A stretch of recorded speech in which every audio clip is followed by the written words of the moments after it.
आज हम कक्षा 12 में हिंदी साहित्य का पाठ नंबर पढ़ेंगे 17। पाठ के लेखक है असगर वजाद और पाठ का नाम है शेर, पहचान, चार हाथ और साजा। ये चार छोटी छोटी कहानियां इस पाठ के अंदर। असगर वजाद का जन्म 1940 में फतेहपुर उत्तर प्रदेश में हुआ। निधन इनका किताब में दिया हुआ नहीं है। इनकी प्रमुख रचनाएं हैं दिल्ली पहुंचना है, स्विमिंग पूल, आदि बाणी, सब कहाँ कुछ, मैं हिंदू हूँ। ये सभी इनके कहानी संग्रह हैं। इनमें से 2 या 3 रचनाएं आप याद कर लेना। असगर वजाद ने गजल की कहानी व चित्र का निर्देशन भी किया। ये एक धारावाहिक है गजल की कहानी, ये इन्होंने लिखा भी और उसका निर्देशन भी किया। यहाँ पे इनकी कहानी देखी है शेर, पहचान, चार हाथ और साजा। ये उनकी 4 छोटी छोटी कहानियाँ हैं जो प्रतीकात्मक है। पहली जो कहानी है शेर, ये व्यंग्यात्मक और प्रतीकात्मक कहानी है। शेर है ये व्यवस्था का प्रतीक है। दूसरी कहानी है पहचान, इसमें राजा को बहरी, गूंगी और अंधी प्रजा पसंद आती है। तीसरी जो कहानी है चार हाथ, इसके अंदर जोगपतियों को अधिक कार्य करने वाले व्यक्ति पसंद आते हैं।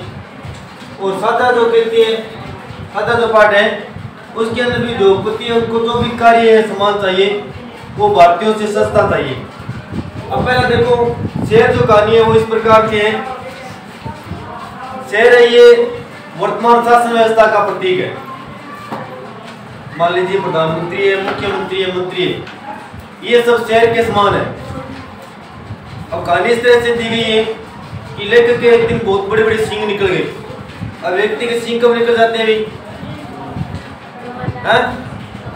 जब व्यक्ति को घमंड या अहंकार आ जाता है तब उसके सींग निकल जाते हैं। तो लेखक के साथ भी ऐसा ही हुआ और एक दिन सींग निकलने के कारण वो जंगल में चला गया शेर से लड़ने के लिए। लेकिन शेर जंगल में पहुंचने से पहले वो एक गाड़ी के पास रुका। उसने वहां सबसे पहले देखा कि बहुत सारे गधे एक लाइन से शेर के पास जा रहे थे। उसने गधों को रोका और कहा कि आप शेर के पास क्यों जा रहे?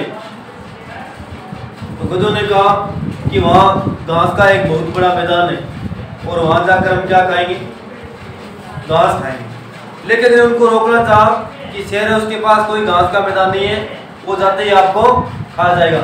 अब गधे ने लेखक को गधा कहा कि तुम गधे हो, कुछ जानते नहीं। बात नहीं मानी और गधे शेर के मुंह में चले गए।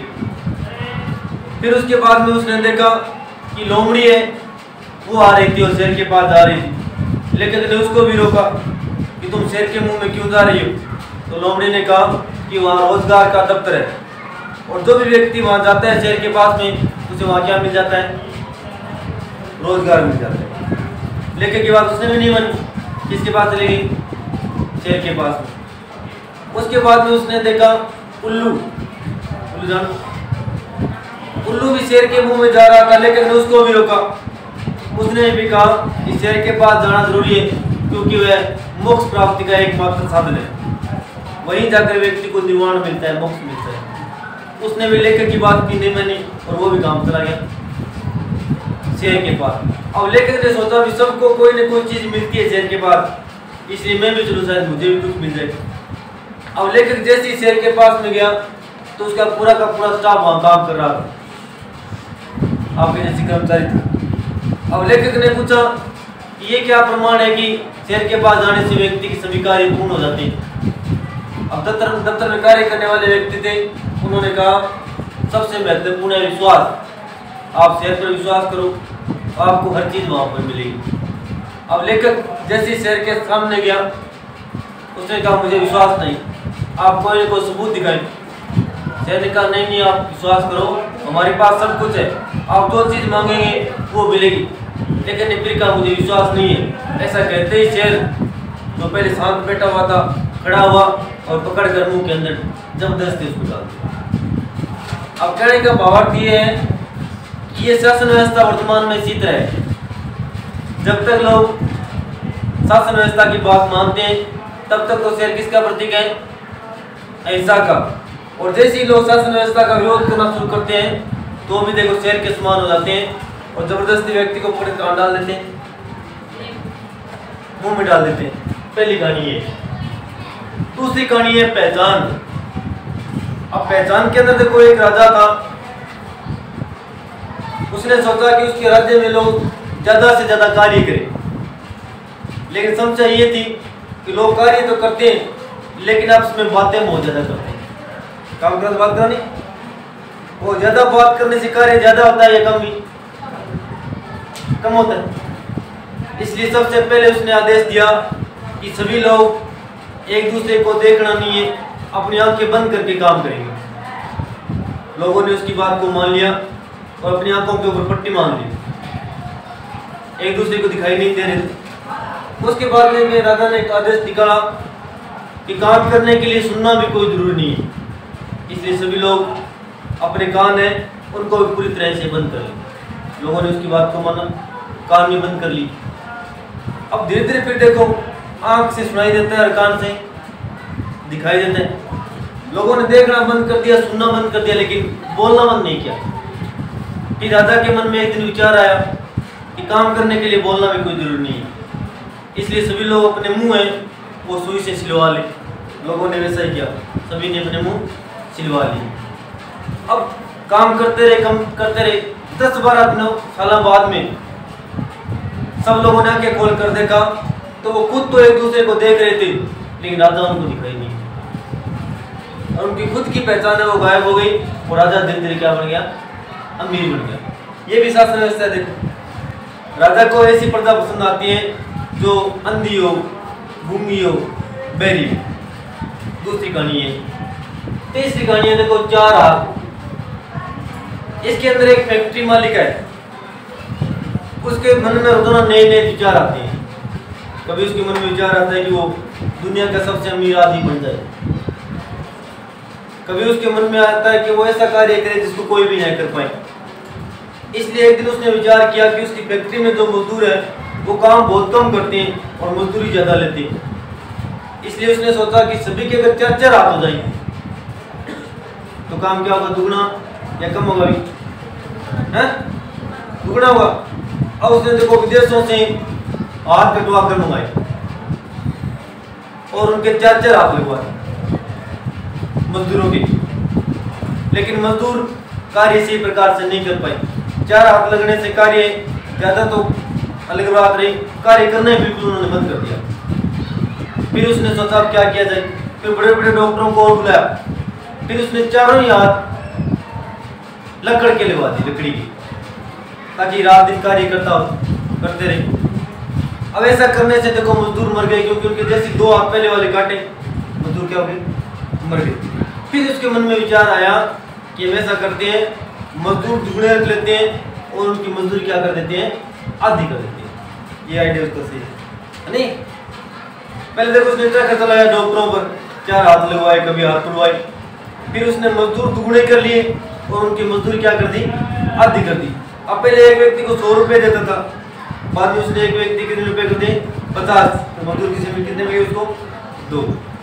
अब वर्तमान औद्योगिक व्यवस्था इस प्रकार से है, लोगों को मजदूरी कम मिलती है और उनको फायदा क्या होता है, ज्यादा होता है। अंतिम जो कहानी है साझा, साझा यानी समझौता। अब इसके अंदर देखो एक किसान था और वो खेती करना चाहता था, लेकिन सबसे बड़ी समस्या ये थी कि जैसे ही वो खेती करता, खेत की जो जानवर है जैसे लोमड़ी, शेर, बाघ, जो भी उसकी फसल को खाकर नष्ट कर देते। फिर उसने निर्णय किया कि ऐसा कोई साझेदार बनाया जाए जिससे उसके खेत को नुकसान है नहीं पहुंचे। उसने एक हाथी को अपना साथी बना लिया और निर्णय हुआ कि हम दोनों साथ में मिलकर खेती करेंगे और फसल पकड़ने के बाद में जो भी उपज होगी उसका बंटवारा दोनों में क्या होगा, आधा आधा होगा। हाथी इस बात के लिए तैयार हो गया। अब हाथी है ये यहाँ पर शक्तिशाली व्यवस्था का प्रतीक है। हाथी ने जैसे ही साझा किया, उसने पूरे गांव के अंदर डुगडुगी बजाकर ये घोषणा कर दी कि किसान का आज से साथी मैं हूँ और अगर किसी ने किसान की फसल बर्बाद करने की कोशिश की तो उसको मैं क्या कर दूंगा, बर्बाद कर दूंगा। उसके बाद में देखो हाथी कभी नहीं आया उस खेत के अंदर, और किसान को भी किसी ने कोई तकलीफ नहीं दी खेती की, गन्ने की। जैसे गन्ना पक गया, पककर तैयार हो गया, किसान ने उस हाथी को बुलाया, इसलिए बंटवारा करने के लिए, क्योंकि दोनों में पहले समझौता क्या हुआ था, फसल आधी आधी होगी। अब किसान ने कहा आधी फसल तुम्हारी और आधी मेरी, या तो हम तोल लेते हैं या वैसे ही गन्ने गिन गिन कर बंटवारा कर लेते हैं। आते नहीं कहा ऐसे नहीं होगा बंटवारा। बंटवारा ऐसा करेंगे कि एक सिरे से गन्ने को तुम खाओ और एक सिरे से मैं खाऊं। अब देखो ऐसा कहते हाथी ने एक गन्ना लिया और एक तरफ से खाना शुरू कर दिया, और एक तरफ से किसान ने खाना शुरू किया ही था, इतने में हाथी देखो दूसरे छोर तक पहुंच गया, और धीरे धीरे किसान देख रहा है कि वो खुद भी उसके मुंह में जा। फिर उसने उस गन्ने को छोड़ दिया, फिर दूसरा गन्ना निकाला, फिर वही हुआ। वो पूरे के पूरे गन्ने फिर कौन खा गया? जान को कोई फायदा हो नहीं हो। अब वर्तमान औद्योगिक व्यवस्था भी इसी तरह से है, लोगों को फायदा कम मिलते हैं। पहले पहले देखो हाथी ने उसको फायदा दिया और बाद में नुकसान दिया। अब इसी तरह से वर्तमान में देखो बड़ी बड़ी जो कंपनियां आती है, जैसे जियो कंपनी मान लो, पहले आई थी, उसमें लगभग 30 या 35 रुपए का रिचार्ज होता था एक महीने का। लोगों ने सभी सिम में वो किस में खरीद ली? जियो में। अब है 200 रुपये, वो छोड़ सकता है? वही बात है हाथी वाली। तो ये 4 कहानियां हैं, और चारों का उद्देश्य ये है कि वर्तमान में हम शासन व्यवस्था के साथ मिलकर चलेंगे तो हमारा अस्तित्व है, और अगर हम विरोध करेंगे तो हमारी खुद की पहचान भी क्या हो जाएगी? नष्ट हो जाएगी। ये 4 कहानियां पसंद देखो मेरे कार्य के लिए।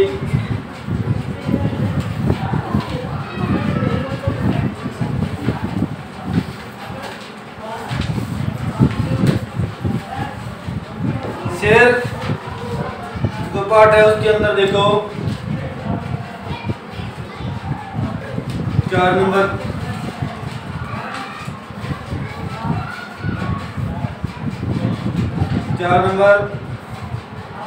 पहचान में 5 नंबर, 4 हाथ में 1 नंबर,